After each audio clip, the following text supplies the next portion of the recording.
Quality और consistent performance के लिए सिर्फ सिल्वर पंप्स एंड मोटर्स, नाम याद रखना।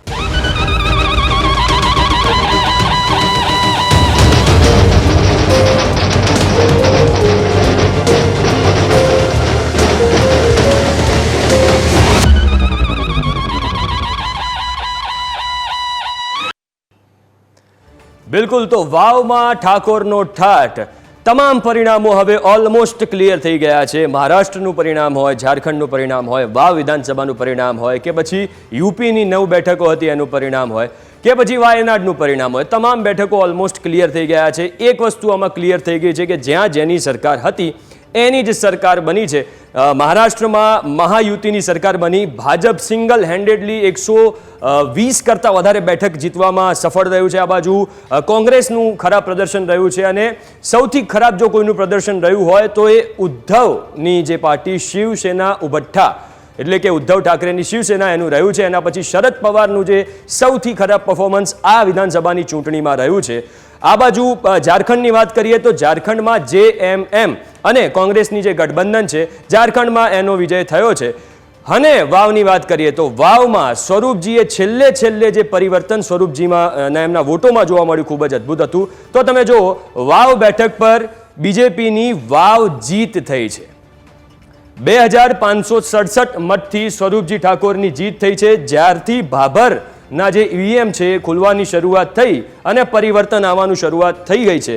છેલ્લા જ્યારે મતગણતરીની શરૂઆત થઈ હતી ત્યારે લગભગ 12-13 હજારથી ગુલાબસિંહ આગળ ચાલી રહ્યા હતા.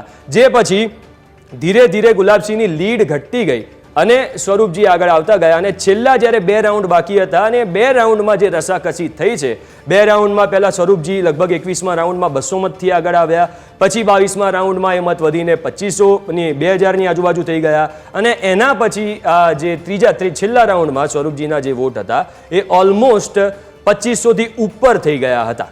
એટલે વાવ આવી રીતે ભારે રસાકસી બાદ જીત્યું છે.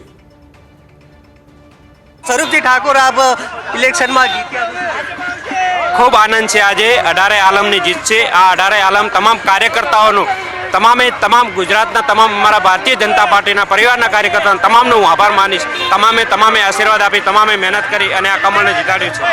કેવા સમીકરણો હતા તે કામ લાગ્યા? તમામના અમારા વિકાસના કામો હતા. જે વિકાસના કામો અમને કામ લાગ્યા. જે મોદી સાહેબની વિકાસની યાત્રા હતી, વિકાસની યાત્રા માવજીભાઈ પટેલ જે કહેતા હતા પાટીલનો પાવર ઉતારવાની વાત કરતા,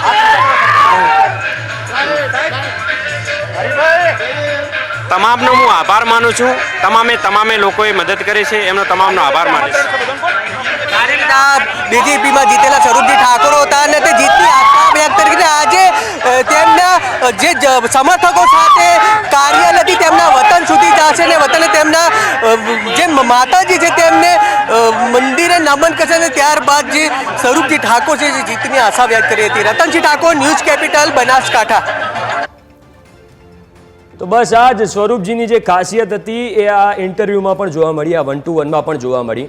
સ્વરૂપજી ઠાકોર એકદમ જમીન સાથે અડેલા વ્યક્તિ છે. એવું નથી કે ગુલાબસિંહ નથી, ગુલાબસિંહ પણ જમીન સાથે અડેલા વ્યક્તિ છે. પણ સ્વરૂપજી જ્યારે એમની જોડે વાત કરી અને એમના જે જવાબો હોય એવું લાગે કે એકદમ ગ્રાઉન્ડેડ વ્યક્તિ છે. આપણી સાથે ભારતીય જનતા પાર્ટીમાંથી લિપિબેન જોડાયેલા છે. લિપિબેન, પહેલાં તો અભિનંદન, કારણ કે મહારાષ્ટ્ર એક આપણે અદ્ભુત રીતે ભારતીય જનતા પાર્ટીનું પરફોર્મન્સ રહ્યું. 120 કરતાં વધારે બેઠક, લગભગ 123ની આજુબાજુ. અને વાવમાં છેલ્લે જે મતગણતરીમાં જે પરિવર્તન આવ્યું છે એનાથી એવું લાગી રહ્યું છે કે જે તમે મંત્રીમંડળ ઉતાર્યા હતા વાવ વિધાનસભા, પર્ટિક્યુલર એક વિધાનસભા માટે જે નેતાઓ ઉતાર્યા હતા અને જે સભાઓ થઈ હતી એ આખરે છેલ્લે કામમાં આવી છે. ચોક્કસથી જીત છે તો સૌને અભિનંદન તો છે જ, પરંતુ તમે જે કીધું ને કે મંત્રીઓ ઉતાર્યા હતા, પરંતુ સાંસદ હોય, મંત્રી હોય કે ધારાસભ્ય હોય, સૌથી પહેલાં એ ભારતીય જનતા પાર્ટીનો કાર્યકર્તા છે. અને જ્યારે ચૂંટણી અને લોકહિતની વાત આવે ત્યારે જનતા વચ્ચે સરકારના કામોની વાત લઈ અને જવાનું એ દરેક કાર્યકર્તાની ફરજ છે. અને કાર્યકર્તા ચૂંટણીમાં ખૂબ સારી રીતે પોતાની ફરજ નિભાવે છે અને એનું જ પરિણામ છે. આપણે મહારાષ્ટ્રમાં જોઈએ તો પ્રચંડ બહુમતીની જીત જીત થઈ છે. સૌથી વધારે સીટો ભારતીય જનતા પાર્ટીને મળી છે. વાવમાં પણ જોઈએ તો શરૂઆતમાં જે વાત હતી એના પછી આખું જ પરિણામ ફરી ગયું ને ભારતીય જનતા પાર્ટીના સ્વરૂપજીની જીત દેખાય છે. તો આ બતાવે છે કે ક્યાંય પણ હોય, જેમ કે 2024માં મહારાષ્ટ્રમાં લોકસભામાં જે ભારતીય જનતા પાર્ટીની સીટો ઓછી થઈ હતી, તો ત્યાર પછી તમે જુઓ કે એક નવી રણનીતિ સાથે સરકારની જેટલી પણ યોજનાઓ છે ઘરે ઘરે સુધી પહોંચે, કાર્યકર્તાઓએ ઘર ઘર સુધી સંપર્ક કર્યો, એક માઇક્રો મેનેજમેન્ટ કર્યું. તો આજે મહારાષ્ટ્ર હોય કે કોઈ પણ રાજ્ય હોય કે વાવની બેઠક હોય, ભારતીય જનતા પાર્ટીનો કાર્યકર્તા ક્યારેય પોતાની ફરજ ચૂકતો નથી અને વધુમાં વધુ ને સારામાં સારી રીતે પોતાની ફરજ નિભાવે છે. હાર જીત એ ચૂંટણીની અને લોકોનો જનાદેશ જે હોય એ સ્વીકારવાની પ્રક્રિયા છે, પરંતુ પૂરતો પ્રયત્ન કરવો અને લોકો સુધી સરકારી યોજનાઓના લાભ પહોંચાડવા, એમાં ક્યારેય ભારતીય જનતા પાર્ટીના લોકો ચૂક નથી કરતા. પણ લિપિબેન, વચ્ચે થોડો ટાઈમ એવો આવી ગયો કે જીવ અદ્ધર થઈ ગયો ભારતીય જનતા પાર્ટીના નેતાઓનો, કારણ કે પહેલા કહ્યું કે ઘણી રસોકસીવાળી પેલું કહેવાય ને T20ની મેચ ચાલતી હોય એ પ્રકારે પરિણામ દરેક રાઉન્ડ જેમ જેમ ખુલતા ગયા એમ જોયું, પરંતુ ભૌગોલિક પરિસ્થિતિ પ્રમાણે પણ જોવું પડે કે કયા રાઉન્ડમાં કયા વિસ્તારનો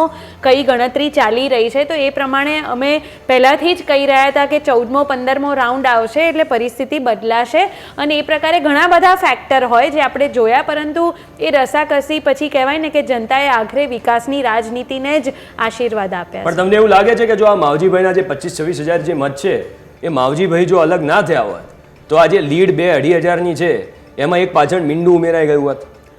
જો ચોક્કસથી ઘણા બધા ફેક્ટર હોય. મતગણતરીની વાત કરી અને જ્યારે કોઈ અમારો જ કાર્યકર્તા હોય, અપક્ષમાં લડતો હોય તો એ પરિણામ જુદું પણ હોઈ જ શકે છે, પરંતુ મેં પહેલાં પણ કહ્યું કે જે વાયદાઓ ચૂંટણીમાં રાજકીય પક્ષ કરે છે એ વાયદાઓ પૂરી કરવાની ક્ષમતા એ માત્ર ને માત્ર ભારતીય જનતા પાર્ટી અને મોદીજીના નેતૃત્વમાં છે. એ જનતા જાણે છે, એટલે હંમેશા જનતા એ ભારતીય જનતા પાર્ટી પાસે રહેશે. એ ફક્ત એક ચહેરા કે કેન્ડિડેટની ફક્ત વાત નથી, પરંતુ આખી વિચારધારાની વાત છે અને જ્યાં વિચારધારાની વાત આવે ત્યાં પાર્ટીને જ લોકો ચૂંટીને પોતાના આશીર્વાદ આપે છે. આપણે જોયું જ છે આજે. બિલકુલ. પણ તમે જો માવજી, હું જ્યારે મતદાન હતું ને એના આગળના 4 દિવસ હું વાવમાં હતો, માવજીભાઈએ પ્રચંડ સભાઓ કરી છે. લગભગ જે આગલા દિવસે રાત્રે માવજીભાઈની સભા થઈ હતી એમાં તો હજારોની સંખ્યામાં લોકો આવ્યા હતા. પણ માવજીભાઈ એ જે તમામ લોકો છે એને વોટમાં કન્વર્ટ હજુ પૂરેપૂરા ના કરી શક્યા. બીજી બાજુ બંને પાર્ટીના ઉમેદવારોનું એવું જ છે, કારણ કે તમે જો ગુલાબસિંહ બી 80,000-82,000 પ્લસ છે, આ બાજુ સ્વરૂપજી પણ 2500 મતની આગળ પાછળ જે લીડ છે એમને મળી છે.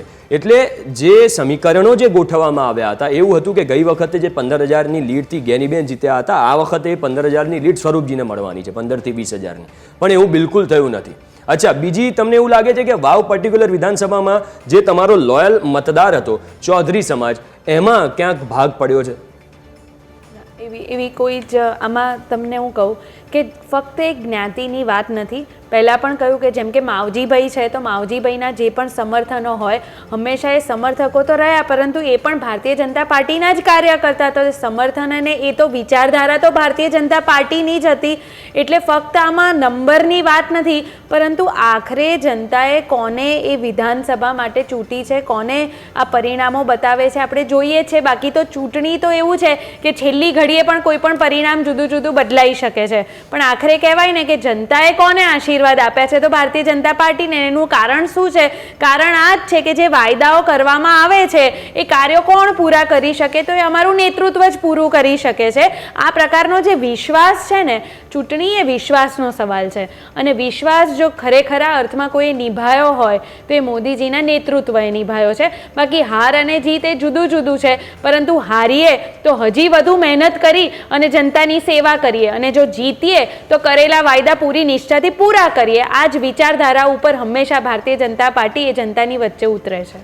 બિલકુલ. અને એક પ્રકારનું પરસેપ્શન એવું બાંધી દેવામાં આવ્યું હતું, લોકોનું પરસેપ્શન હતું. હું એવું નથી કહેતો કે કોઈ પાર્ટીએ બાંધ્યું છે, પણ લોકોનું ક્યાંક ને ક્યાંક એવું થોડું ઘણું પરસેપ્શન જોવા મળ્યું હતું કે જે પાર્ટીની સરકાર રાજ્યમાં છે, જેની કેન્દ્રમાં છે, આપણે એના ઉમેદવારને જીતાડીશું તો આપણને વધારે ફાયદો થશે. જો કે હું તમને એક બીજી વાત એ પણ કહી દઉં કે વાવના જે છેવાડાના વિસ્તારો છે, નડાબેટના કારણે થોડો ઘણો વિકાસ થયો છે, નો ડાઉટ, પણ હજુ પણ એવા ઘણા ગામડા છે જ્યાં પાણી નથી, વીજળી નથી. એટલે હવે તમારા ઉમેદવાર જીત્યા છે તો હવે પહેલું કામ શું હશે, હું આપના તરફથી એ જાણવા માંગુ છું. ચોક્કસથી જેટલા પણ સ્થાનીય પ્રશ્નો હશે અને જેટલા પણ સ્થાનીય વાત એ પ્રશ્નો સોલ્વ કરવાની જે અમારા કેન્ડિડેટ છે, સ્વરૂપજી છે, પાર્ટીના બીજા જેટલા પણ નેતાઓ છે લઈને ગયા હશે, જે પણ વાયદા કર્યા હોય, જે સ્થાનીય મુદ્દા સોલ્વ કરવા એ પહેલું કર્તવ્ય આવે તો ચોક્કસથી એ સ્થાનીય પ્રશ્નો ઉપર જ પહેલાં કાર્ય થશે.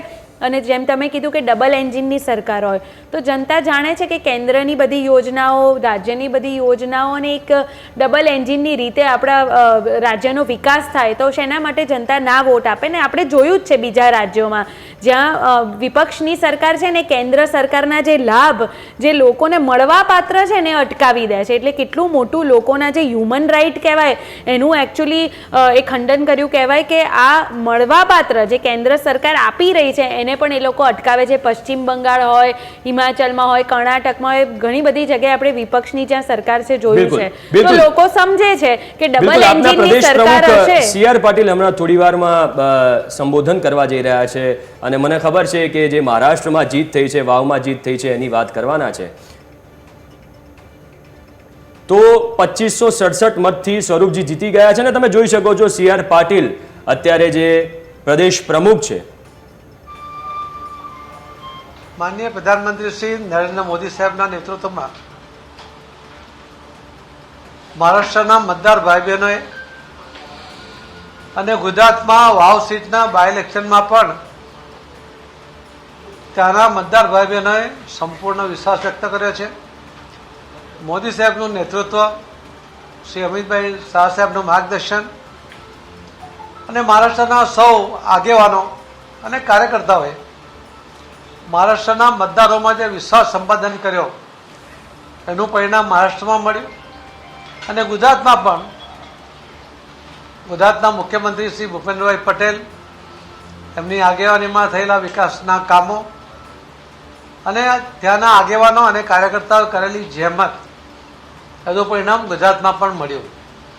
ગુજરાતમાં કોંગ્રેસે ભારતીય જનતા પાર્ટીમાંથી એક વ્યક્તિને ત્રિપક્ષીય જંગ માટે ઊભો રાખ્યો, પરંતુ એમના કારનામાં એમાં એ ફાવી શક્યા નહીં.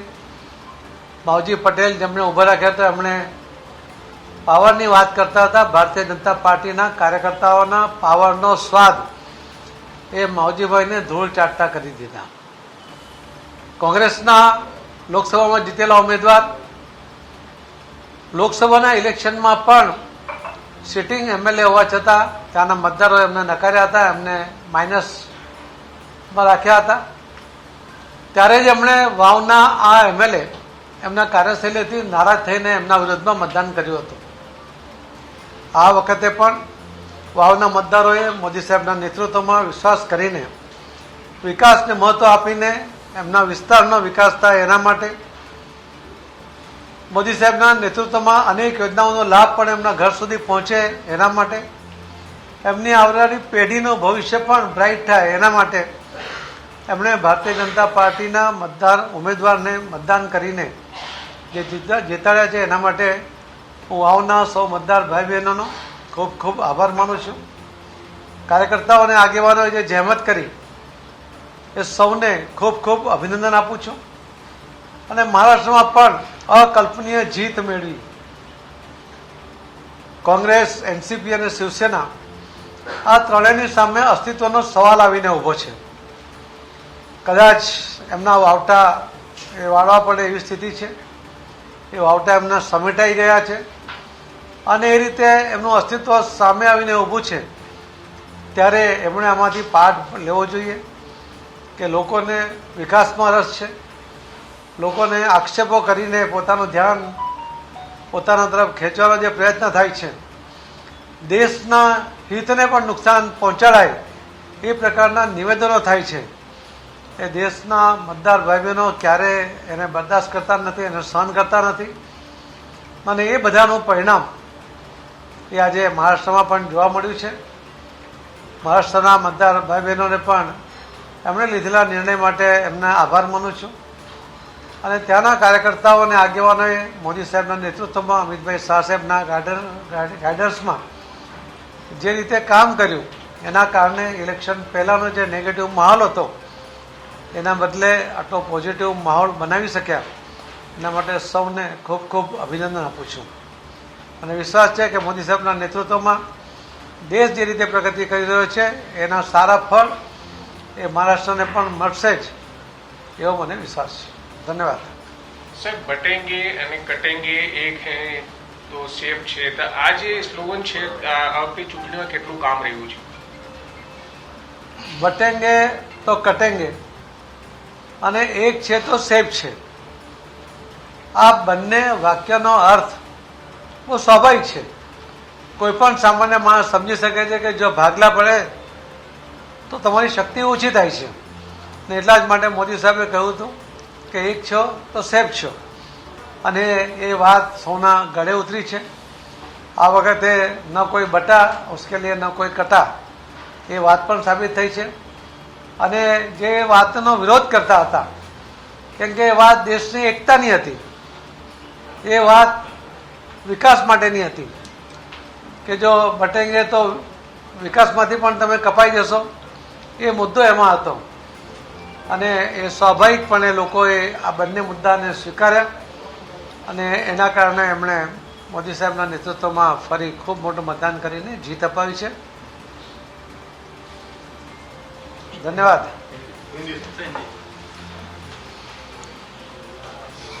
શરૂ कर दूं? उठाई गया है. नमस्कार. माननीय प्रधानमंत्री श्री नरेंद्र मोदी साहब के नेतृत्व में महाराष्ट्र में भारतीय जनता पार्टी के जबरदस्त जीत हासिल की है और इस जीत में माननीय मोदी साहब का नेतृत्व, उनकी विचारधारा, उनका विकास के काम और श्री अमित भाई शाह साहब का गाइडेंस, वहाँ के कार्यकर्ताओं ने मतदाताओं के साथ का संपर्क और वहाँ के नेताओं ने जो प्रवास किए उसका परिणाम महाराष्ट्र में भारतीय जनता पार्टी की जबरदस्त लीड के साथ वो आगे बढ़ी है.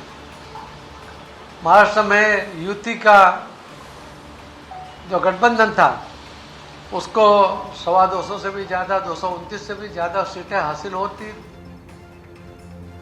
તો આ હતા CR પાટીલ. હવે આપણે અન્ય એક સમાચાર પર નજર કરીએ તો શંકર ચૌધરીએ સ્વરૂપજી ઠાકોરને અભિનંદન પાઠવ્યા છે. વાવ બેઠક પર બીજેપીના સ્વરૂપજી ઠાકોરની ભવ્ય જીત થઈ છે અને જીત બદલ શંકર ચૌધરીએ અભિનંદન પાઠવ્યા છે.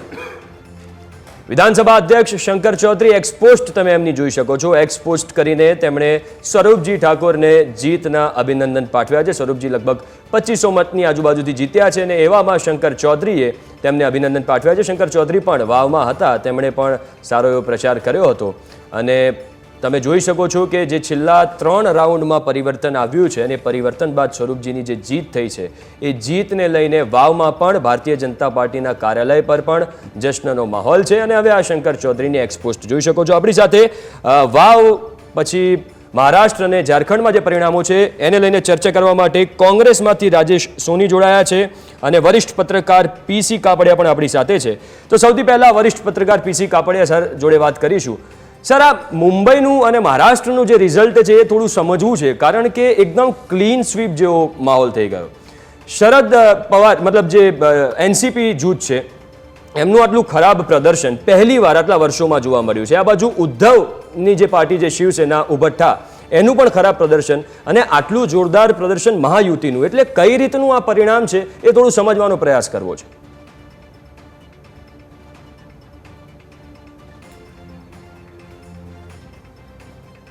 બિલકુલ, તો કંઈક ટેકનિકલ એરર આવી છે. આપણી સાથે રાજેશભાઈ પણ છે, લિપિબેન જોડે તો આપણે વાત કરી. રાજેશભાઈ છે. રાજેશભાઈ, આપને પણ અભિનંદન, કારણ કે ઝારખંડમાં તો ભવ્ય જીત થઈ જ છે, પણ આ મહારાષ્ટ્રમાં શું થઈ ગયું એ સમજવું છે.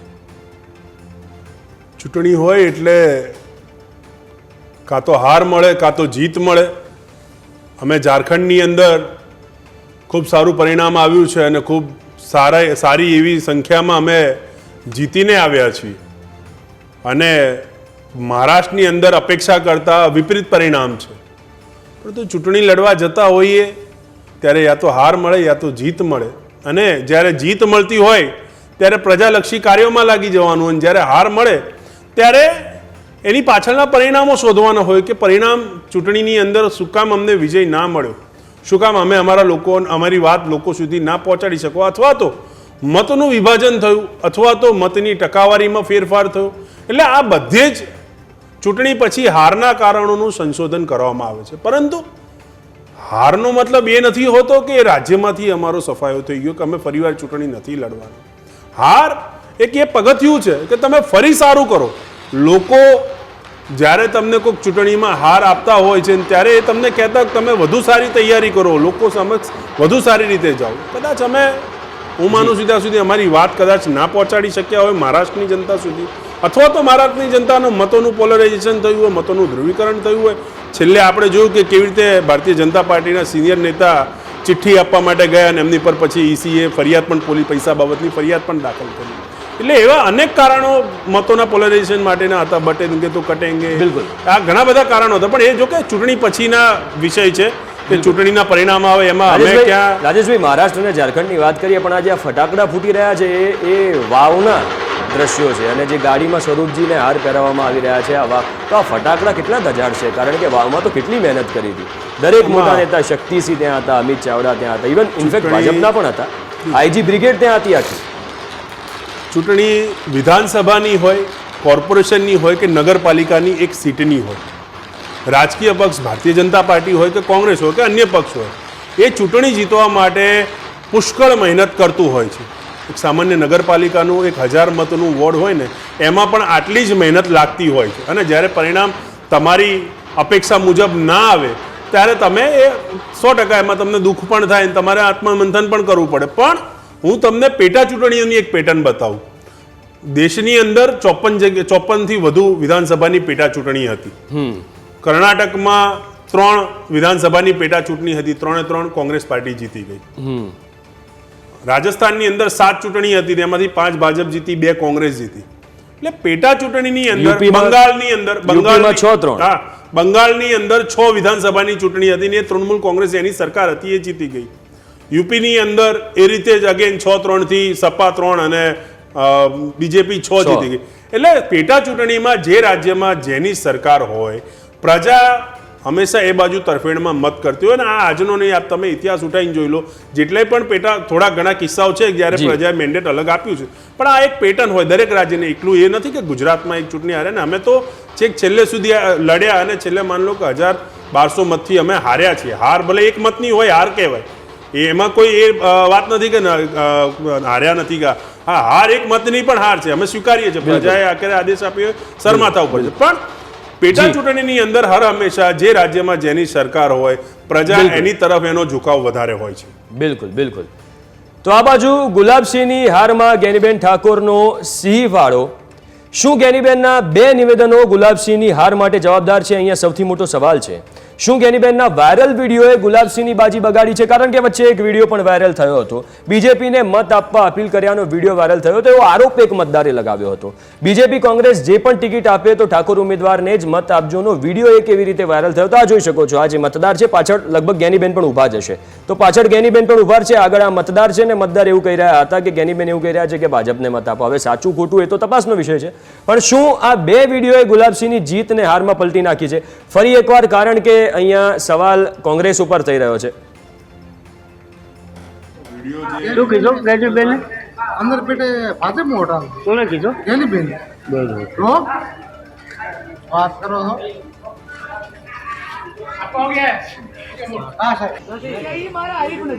તમે કાલે ભાજપની કોંગ્રેસની ટિકિટ લાવો અને હું સમાજને શું આપું છે કે અહીંયાને વોટ આપજો. એકલાની હું તો જીતી, પણ તમ તાર તો એનામ તાકાત હોય ટિકિટ લઈને આવે તો તમે તાર અહીંયાને આપજો, એમાં કોઈ ખોટું નથી.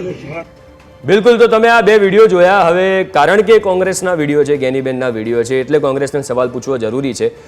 રાજેશભાઈ, ટૂંકમાં આની ઉપર પ્રતિક્રિયા આપો. શું આ 2 વિડીયો કારણ? અને ત્રીજો એક વિડીયો હું તમને કહું, એક સભામાં જ્ઞાનીબેને એવું કહ્યું હતું કે આપણે ખાલી 3 વર્ષ માટે ગુલાબને આ વાવનું ખેતર કોઈને લખી નથી આપ્યું, 3 વર્ષ માટે આપવાનું છે. જ્યારે ચૂંટણી હોય ત્યારે અલગ રણનીતિ હોય અને એ રણનીતિના તહેત સ્ટેટમેન્ટો આપવામાં આવતા હોય. આપણે ગુલાબને ખેતર લખી નથી આપ્યું, એ જે તે સમયે જે પરિસ્થિતિને અનુકૂળ અને જે રણનીતિના ભાગરૂપે સ્ટેટમેન્ટ આપવામાં આવ્યું હશે.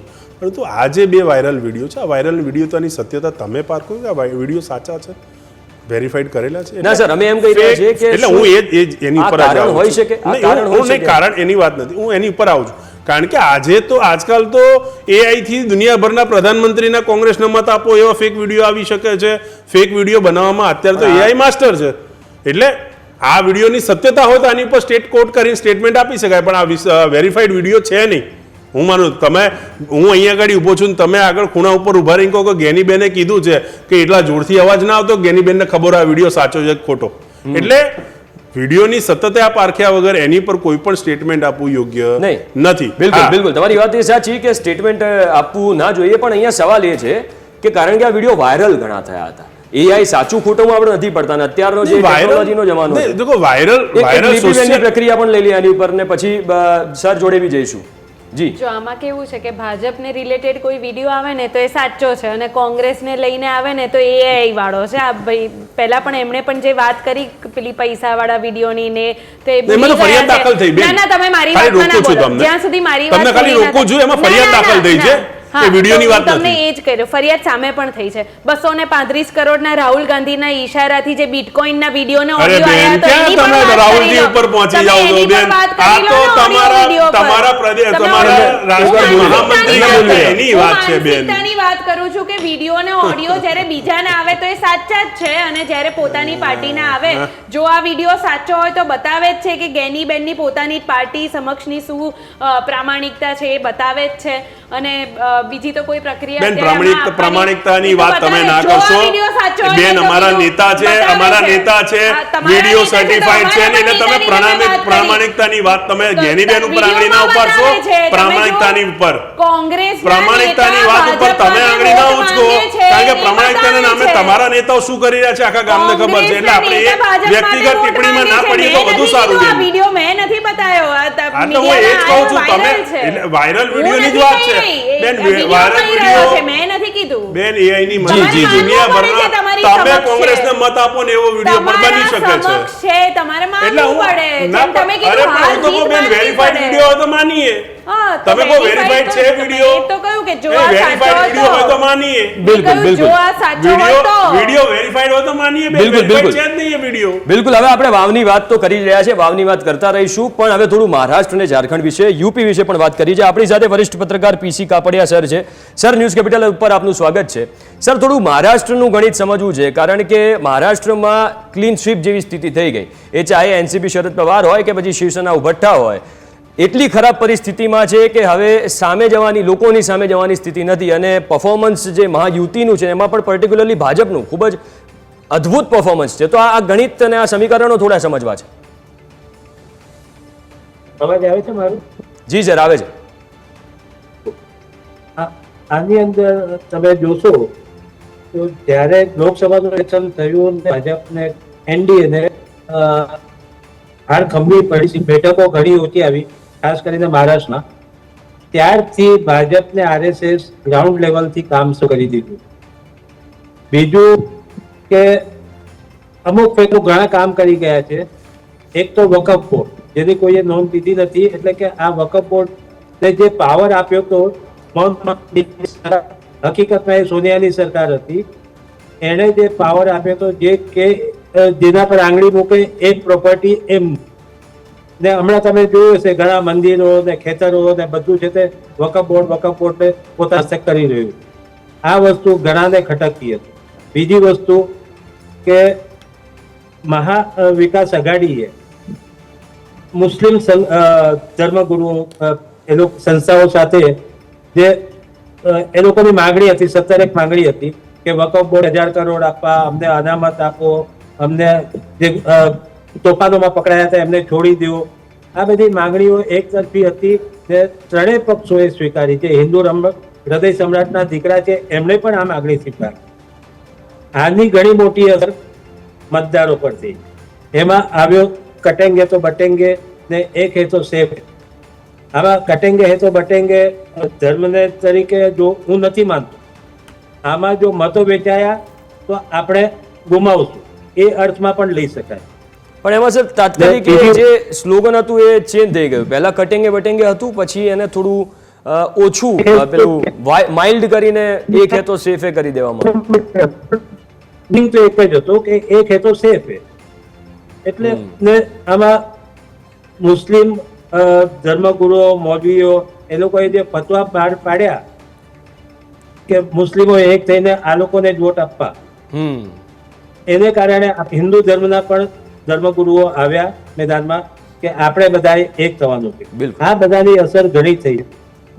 હું એમ નથી કહેતો કે આ લોકોએ કામ સારું કર્યું છે કે શું, એ પછીની વાત છે, પણ આ મુદ્દાઓ છે તે ઇલેક્શનમાં બહુ મહત્વના ઠર્યા છે. જો દેવેન્દ્ર ફડણવીસની સરકાર હતી 5 વર્ષ, ત્યારે એમણે ઘણા સારા કામો કર્યા છે. એ ઉદ્ધવની શિવસેના પણ કહેશે, પણ એમણે જે મેળો એ કરેલું, ઉદ્ધવ ઠાકરેની સરકાર આવી એ બધા કામો બંધ કરી દીધા. લોકોને લગભગ 2.5 વર્ષ સુધી સહન કરવું પડ્યું, રસ્તા ખોદાયેલા, આ તે બધું જ હતું. એકનાથ શિંદે આવ્યા ને પછી એ કામ ચાલુ કર્યું ને આજે છે તે એમાં મોટાભાગના પ્રોજેક્ટ પૂરા થવા આવ્યા. એની સામે પક્ષે ઉદ્ધવ સરકારે જે કોસ્ટલ રોડ પ્રોજેક્ટ ચાલુ કર્યો હતો એ અધૂરો હતો, પણ એકનાથ શિંદે સરકારે પૂરો કર્યો. એટલે આ બધા ફેક્ટર લોકોના નજરમાં હોય છે. લોકો છે તે ખાલી વાતો સાંભળતા નથી, સંવિધાન પકડીને કહેતા હોય એની કઈ અસર થતી નથી. જી સર. કારણ કે સંવિધાન સૌથી મોટી હોડ ખોદી હોય તો કોંગ્રેસે ખોદી છે ઇમરજન્સી કરીને. એટલે આ બધી લોકોના મનમાં છે કે બધી જે કહેવાની છે અંદર થાને તો બધું પોલમ પોલ છે. એને કારણે ભાજપના એટલે મહાયુતિના આટલા મોટો વિજય મળ્યો છે. બિલકુલ બિલકુલ સર, આની ઉપર પણ આપણે ચર્ચા કરીશું, કારણ કે કોંગ્રેસ અને ભાજપ બંનેના પ્રવક્તા આપણી સાથે છે. પણ એક મોટા સમાચાર મળી રહ્યા છે. વાવ વિધાનસભામાં કોંગ્રેસની હાર બાદ કોંગ્રેસ પ્રદેશ પ્રમુખ શક્તિસિંહ ગોયલે નિવેદન આપ્યું છે. નજીવા મતોથી કોંગ્રેસના ઉમેદવારની હાર થઈ છે. દરેક રાઉન્ડમાં સતત લીડ મેળવ્યા બાદ છેલ્લા થોડા રાઉન્ડમાં નુકસાનીના કારણે હાર થઈ. કોંગ્રેસ પક્ષના કાર્યકર્તાઓ અને નેતાઓ જ જે નિષ્ઠા અને પ્રામાણિકતાથી ચૂંટણી લડ્યા તેનો આભાર. હાર કે જીત કરતા સિદ્ધાંત અને મક્કમતાથી લડવું તે મહત્વનું છે. આ નિવેદન શક્તિસિંહે આપ્યું છે.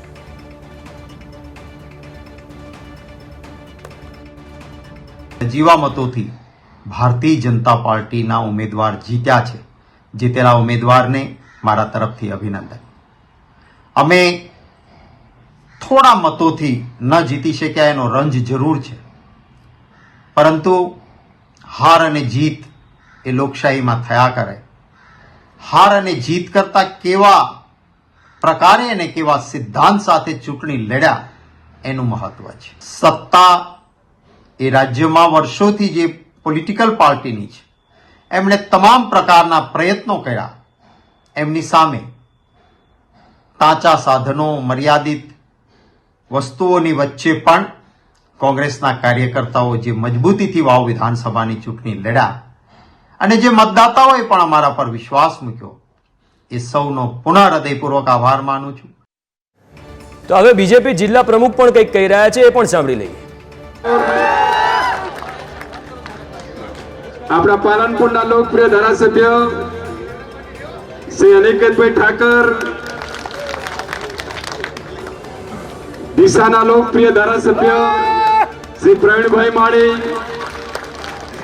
ડીસાના પૂર્વ ધારાસભ્ય શ્રી શશિકાંતભાઈ પંડ્યાજી, આપણા આગેવાન બેન શ્રી ડોક્ટર રેખાબેન ચૌધરીજી, આપણા જિલ્લા ભાજપના પૂર્વ અધ્યક્ષ શ્રી ગુમાનસિંહજી ચૌહાણ, ડીસા અને ધાનેરાના લોકપ્રિય ધારાસભ્ય, ડીસા એપીએમસીના ચેરમેન, માલધારી સમાજના આગેવાન શ્રી ગોવાભાઈ દેસાઈ, જિલ્લા પંચાયતના પૂર્વ પ્રમુખ. આ સાથે બુલેટિનમાં સમય થયો છે એક બ્રેકનો. બ્રેક બાદ ચર્ચાને આપણે કન્ટિન્યુ રાખશું.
હા ભાઈ, હા હા હા, અહીંયા પ્લે કરી દેજો તમે. ઓકે.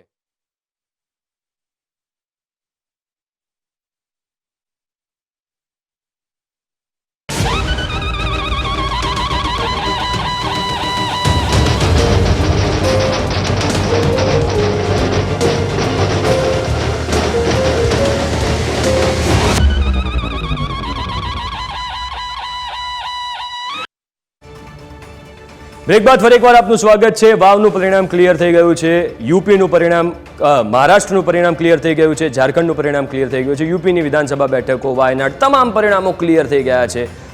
જ્યાં જેની સરકાર હતી એની જ સરકાર રાજ્યોમાં બની રહી છે. પણ હવે ન્યૂઝ કેપિટલ જે ગુજરાતી મીડિયામાં ક્યારેય નથી થયું એવી એક વસ્તુ આપને બતાવવા જઈ રહ્યું છે.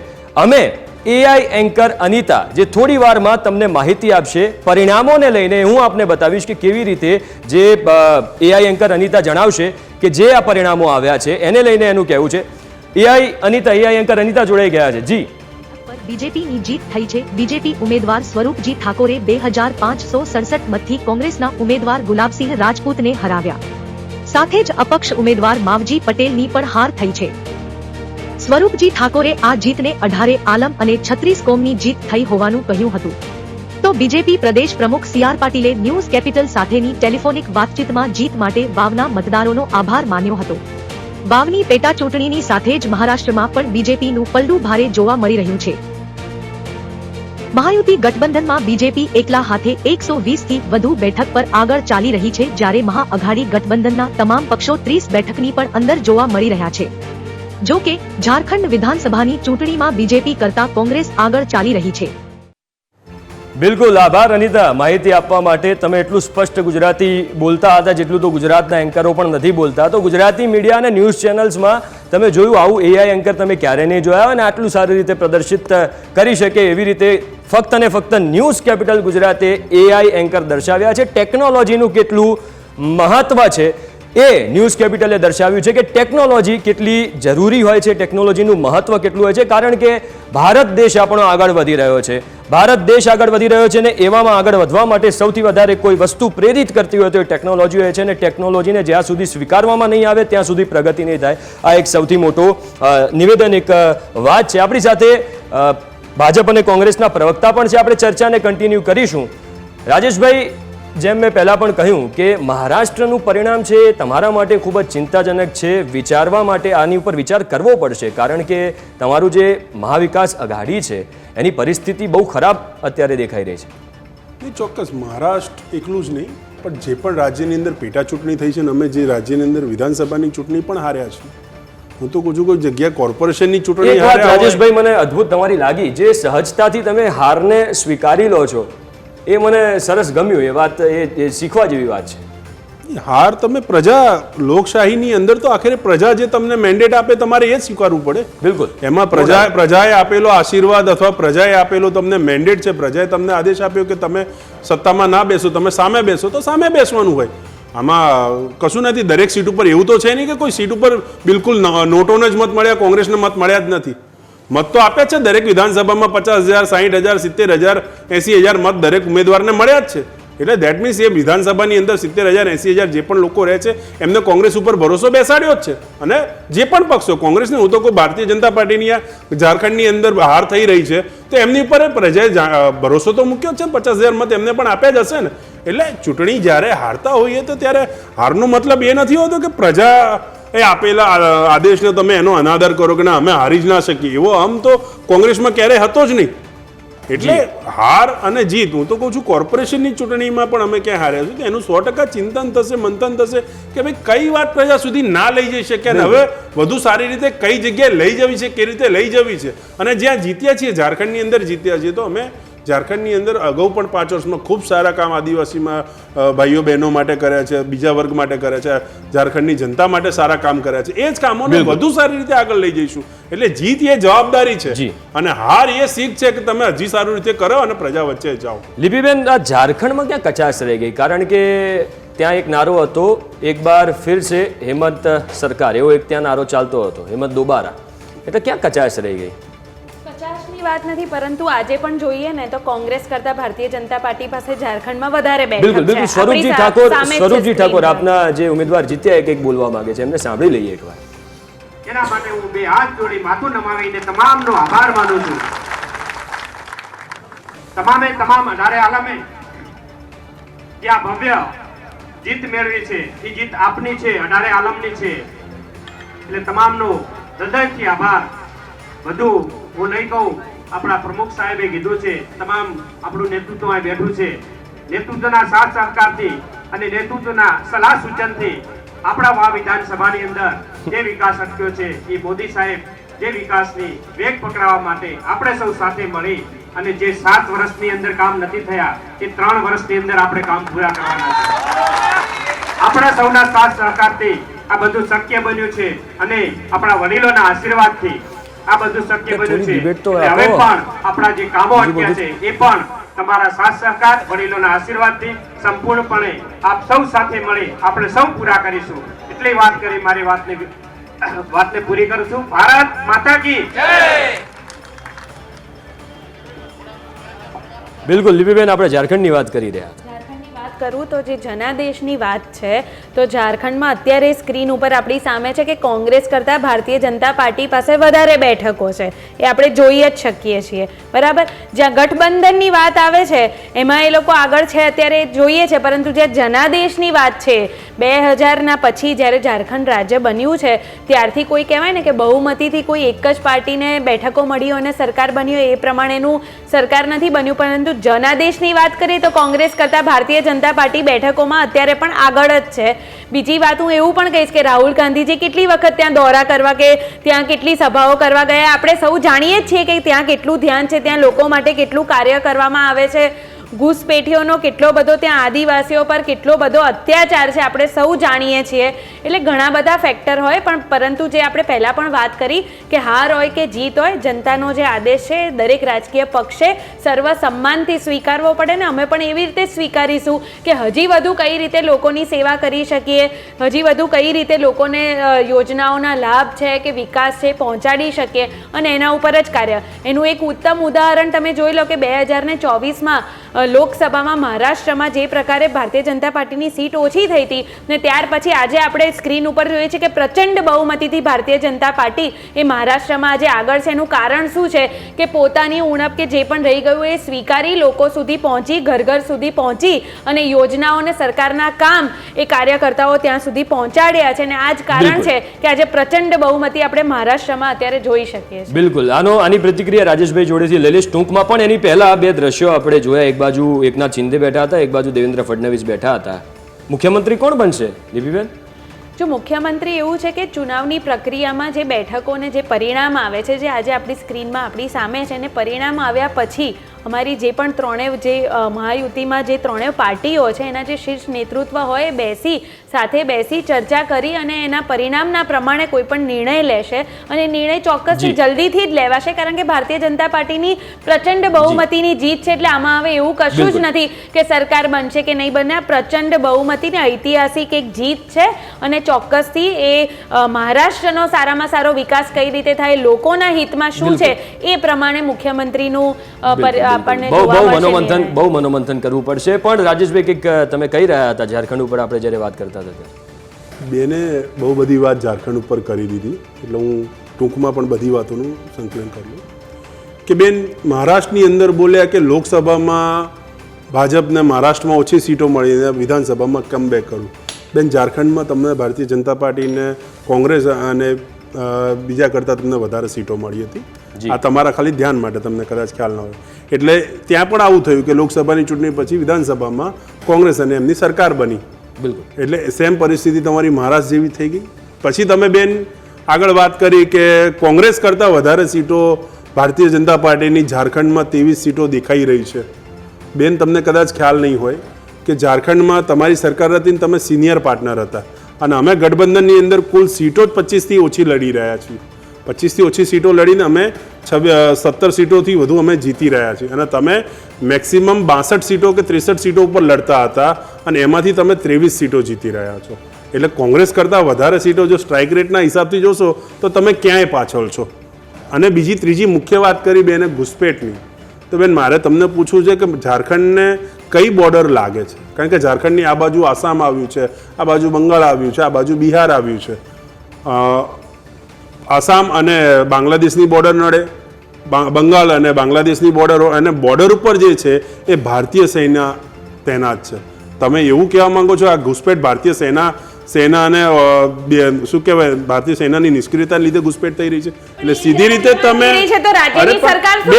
બેન હું પૂછું તો ખરો બેન હું પૂછું એ તો સાંભળો. અરે બોલો, હવે આ તકલીફ છે ભારતીય જનતા પાર્ટીના પ્રવક્તાની, આ તકલીફ. તમે પૂરો પ્રશ્ન સાંભળો ને એમાં જવાબ આપવા બેસો.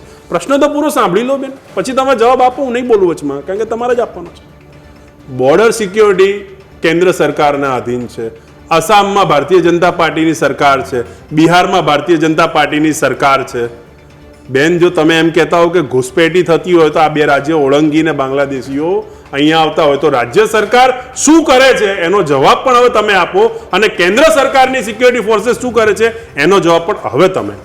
જો ઝારખંડની સરકાર શું કરે છે કે આટલા ઘૂસપેઠિયાનું ઝારખંડમાં ઘૂસપેઠિયા છે જ નહીં. આપણી જોડે રાજ્ય સરકાર શું કરે છે કે ઘૂસપેઠિયાનો ઝારખંડમાં આટલો બધો પાર્ટીની બેઠક આજે પણ કોંગ્રેસ કરતા ઝારખંડમાં વધારે છે. જનાદેશ આપણે જોઈ શકીએ છીએ, મહારાષ્ટ્રમાં પ્રચંડ બહુમતીનો જનાદેશ જોઈ શકીએ છીએ, ગુજરાતમાં ગુજરાતીમાં એક કહેવત છે કે મીઠું આવે ખાઈ લો ને કડવું થૂકી દો. એવું ના બેન, જીત્યા છો એના અભિનંદન, હાર્યા છો એની પણ જવાબદારી સ્વીકારો. જીત્યા છો એના માટે એટલે એમાં કમ્પેરિઝન ના હોય. વોટ અબાઉટ એ ના હોય. બિલકુલ થોડી મહારાષ્ટ્રની વાત કરી લઈએ, કારણ કે આપણી જોડે વરિષ્ઠ પત્રકાર પણ જોડાયેલા છે. મહારાષ્ટ્રની વાત કરી લઈએ. મહારાષ્ટ્રમાં સર અજીત પવારના પોસ્ટર પણ લાગવા લાગ્યા હતા, ભાવિ મુખ્યમંત્રી. એટલે હવે અહીંયા સવાલ એ થઈ રહ્યો છે, જીતી તો ગયું, મહાયુતિ જીતી ગઈ, ભારતીય જનતા પાર્ટીને સ્પષ્ટ મતલબ બહુ બધી સીટો મળી છે, 120 કરતા વધારે સીટ મળી છે, પણ મુખ્યમંત્રીનો ચહેરો કોણ હશે? મુખ્યપ્રધાન તરીકે મારે અજીત પવારને તો શક્યતા નથી, એમને તો ડેપ્યુટી સીએમ નું પદ મળી શકે છે. પસંદગી થશે એકનાથ શિંદે કાં તો દેવેન્દ્ર ફડણવીસ માંથી, પણ શક્યતા દેવેન્દ્ર ફડણવીસની વધારે રાખે. બિહારમાં જેમ થયું નીતિશ કુમારને ભારે ઓછી સીટ હોવા છતાં એવું કદાચ અહીંયા બનવાની શક્યતા નથી. બિલકુલ, પણ પછી એવું ના થાય કે શિંદે જૂથને એમાં પણ ખોટું લાગી જાય? હેલો, અવાજ આવે છે સર? એટલે સર આમાં પછી એવું ના થાય કે દેવેન્દ્ર ફડણવીસની શક્યતા વધારે હોય તો કદાચ પાછળથી શિંદે જૂથને ક્યાંક ખોટું લાગી જાય? પછી મહત્વના ખાતાની ફાળવણીમાં છે તે બાંધછોડ કરવી પડે.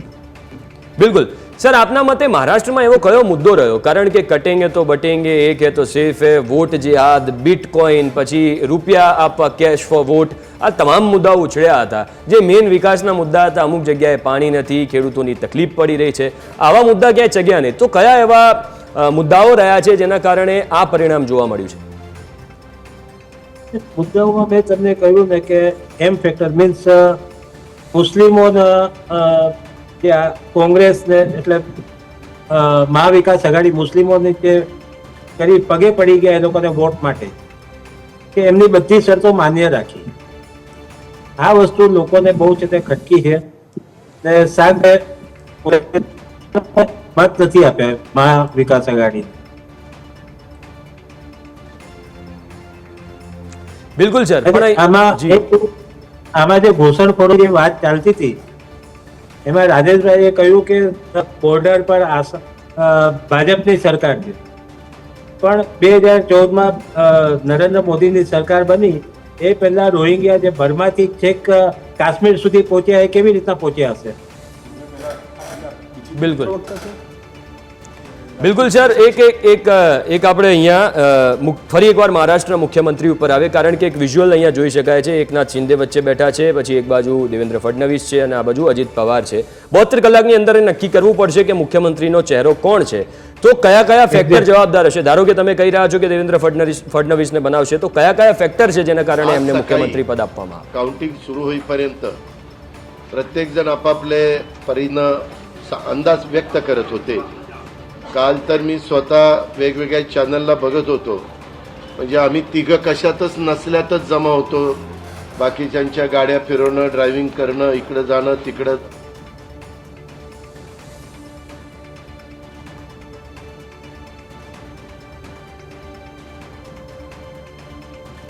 બિલકુલ સર, અવાજ આવી રહ્યો છે મારો? કપડિયા સર, અવાજ આવી રહ્યો છે? ચાલુ કર્યું. હા, તો મુખ્યમંત્રીનો જે ચહેરો હશે, ધારો કે દેવેન્દ્ર ફડણવીસને બનાવે છે 72 કલાકની અંદર, તો એના કારણો શું હશે? મેં હમણાં કહ્યું કે મહારાષ્ટ્રમાં દેવેન્દ્ર ફડણવીસનું જે 5 વર્ષનું રાજ હતું એ એકદમ સુવર્ણકાળ જેવો હશે. કારણ કે પાણીનો પ્રોબ્લેમ કે ઉદ્યોગો ઘણા આવ્યા હતા, એક નવા પ્રોજેક્ટ શરૂ થયા હતા, જેમ કે મેટ્રો ને આ બધા. તો એને કારણે એક લોકોને એમના પર વિશ્વાસ છે. તમે અહીંયા મહારાષ્ટ્રમાં કોઈ પણ જગ્યાએ જશો તો સૌથી પહેલા બધા બીજા પક્ષોની વાત બાજુ પર રાખે, પણ સામાન્ય લોકોની વાત કરીએ તો બધાની માંડ દેવેન્દ્ર ફડણવીસ. તમે પછી મુંબઈમાં હો કે ઇન્ટિરિયરમાં જાઓ મહારાષ્ટ્રના, ત્યાં તમને દેવેન્દ્ર ફડણવીસની ડિમાન્ડ વધારે લાગે.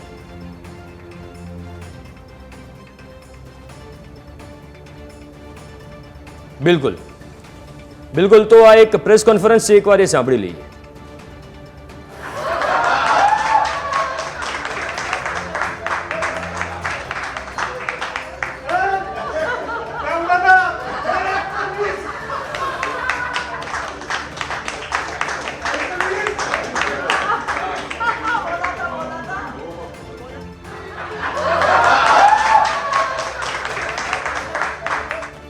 બિલકુલ. તો આ એક એવી જેમાં જશ્ન મનાવવામાં આવી રહ્યો છે ભારતીય જનતા પાર્ટી તરફથી, અને એવું કહેવામાં આવી રહ્યું છે ક્યાં બોલા થા.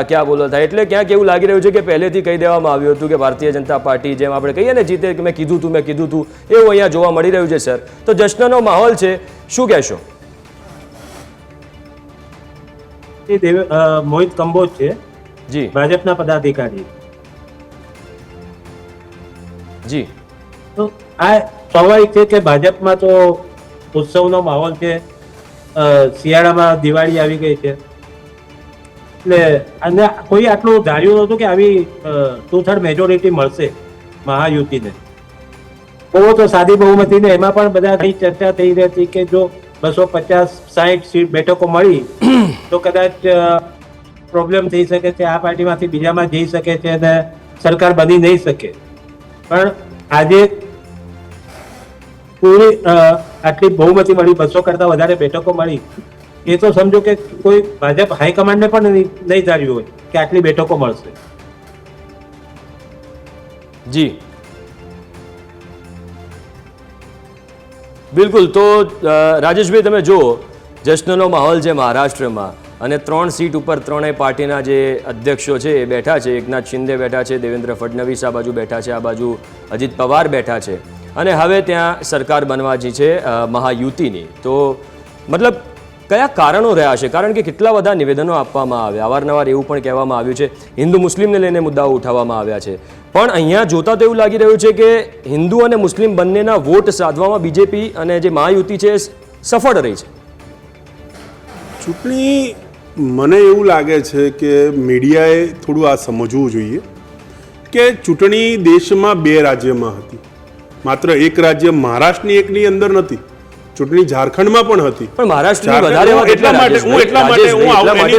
વધારે પાડોશી રાજ્ય છે ને, કનેક્ટેડ છે સૌથી વધારે. હું એની ઉપર જ આવું છું, જરા સાંભળો. જી જી જી.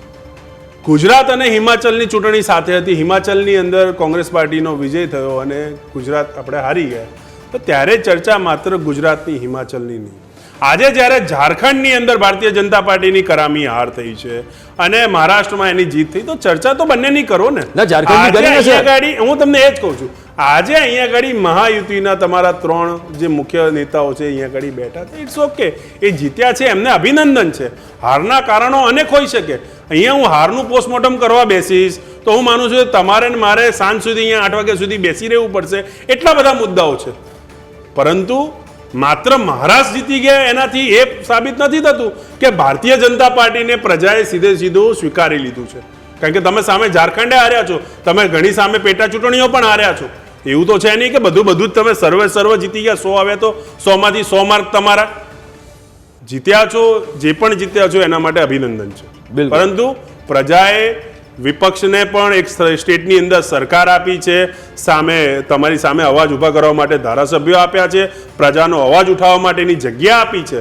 એટલે ચૂંટણીની અંદર બે જ વસ્તુ મેં અગાઉ પણ બોલ્યો, હાર થાય અને જીત થાય. મને આજે ખબર નથી કે અહીંયા આગળ મારે બે ભારતીય જનતા પાર્ટીના પ્રવક્તાઓ સામે ડિબેટ કરવાની છે, પણ ઠીક છે, આ તો અમને તમે સ્પષ્ટતા કરો. નહીં, હું એટલા મને ના પત્રકાર સમજી લે, મને પ્રવક્તા ના સમજી. હું એટલા માટે એક મિનિટ બેન તમે વચમાં ના બોલો. ના તો વચમાં ના બોલશો બેન, તમારામાં નતો બોલતો.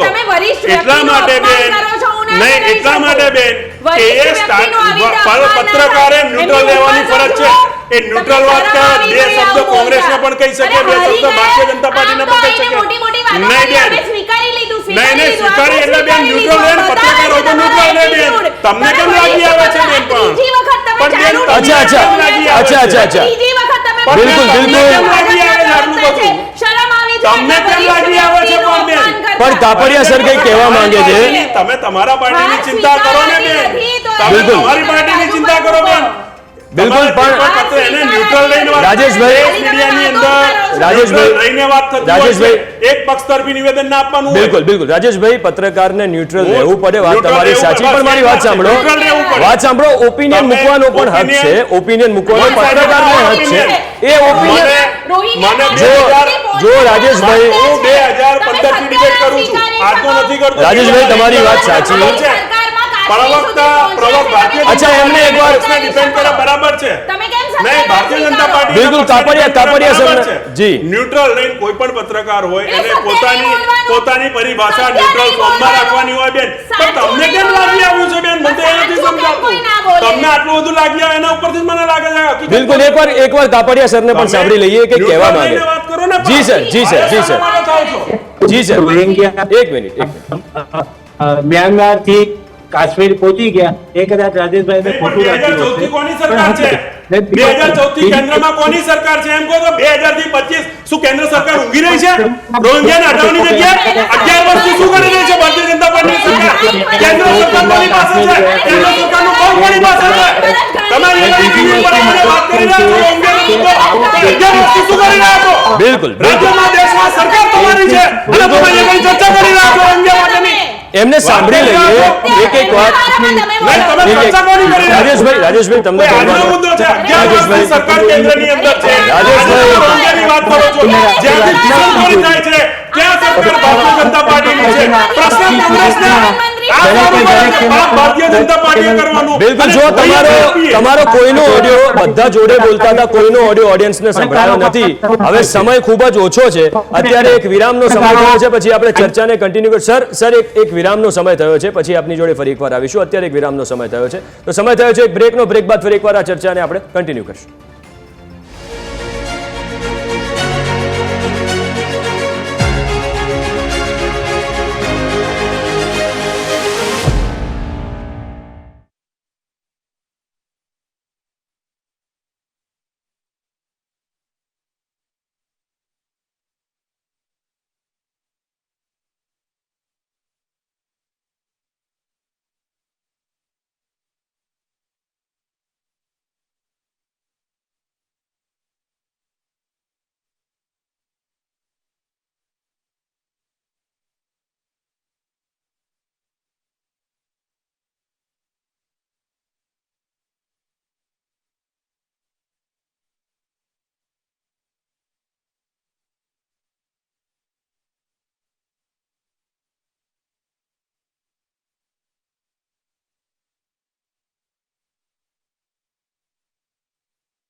નમસ્કાર, તમે જોઈ રહ્યા છો ન્યૂઝ કેપિટલ અને હું છું કુશાગ્ર।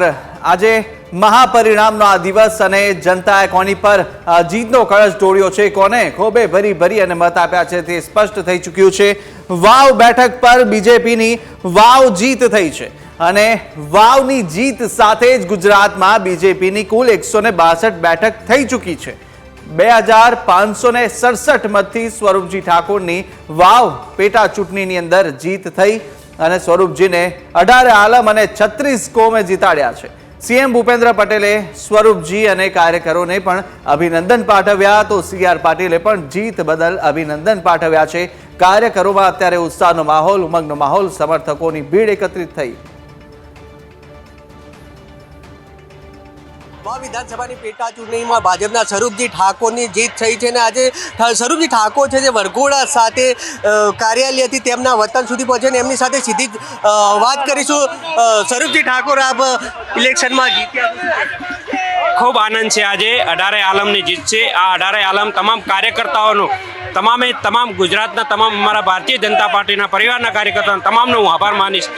તમામે આશીર્વાદ આપી, તમામે મહેનત કરી અને આ કમળને જીતાડ્યું છે।